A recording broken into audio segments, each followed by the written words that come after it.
تسبیح کیجیے.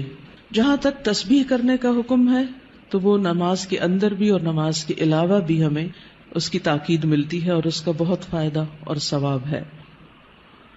خاص طور پر غم اور پریشانی دور کرنے کے لیے اللہ سبحانہ وتعالیٰ کی تسبیح بیان کرنا بہت فائدہ دیتا ہے.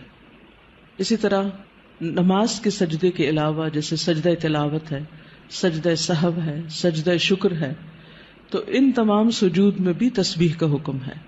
پھر اسی طرح وتر کے آخر میں سبحان الملک القدوس، اسی طرح عام سبحان اللہ و بحمدہ، سبحان اللہ العظیم، سبحان اللہ و بحمدہ، سبحان اللہ والحمد للہ ولا الہ الا اللہ واللہ اکبر کے شروع میں بھی ہر نماز کے بعد 33 بار سبحان اللہ.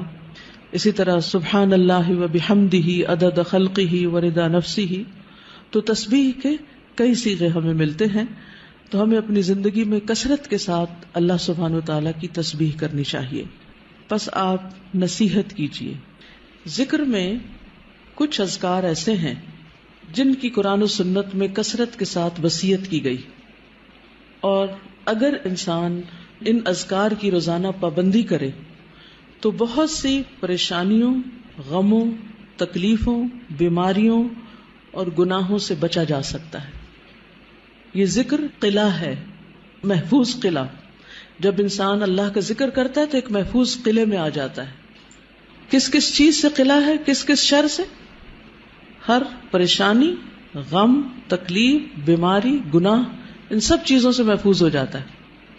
کون سے ہیں وہ ذکر؟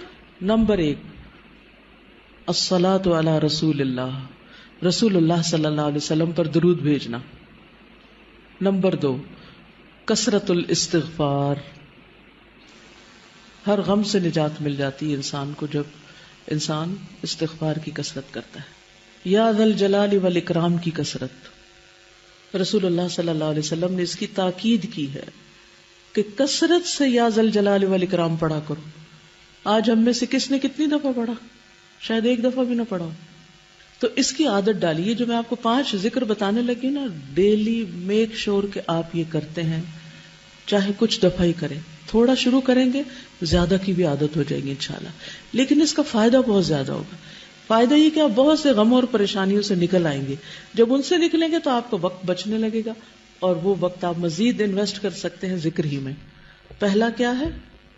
درود شریف. دوسرا استغفار. تیسرا یا ذا الجلال والاکرام. آپ نے فرمایا الظو، اس کو زیادہ کر لو، لازم کر لو. اور اس میں واقعی بہت بڑا راز ہے، کیونکہ اس میں اللہ کے 2 ناموں کو خاص کیا گیا ہے. یعنی ایک جلال کی بات ہے اللہ کے، اللہ جل جلالہ کہ اے جلال، جمال، کمال اور عظمت کے مالک، اور دوسرا الاکرام، عطا اور بخشش کے مالک. یعنی آپ اللہ کی حمد و ثنا بھی کر رہے ہیں اور مانگ بھی رہے.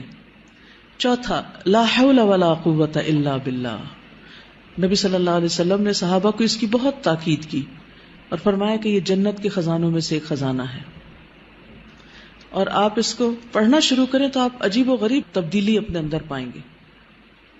نمبر 5 لا الہ الا انت سبحانک انی کنت من الظالمین وکذالک ننجی المؤمنین. غموں سے نجات کے لیے.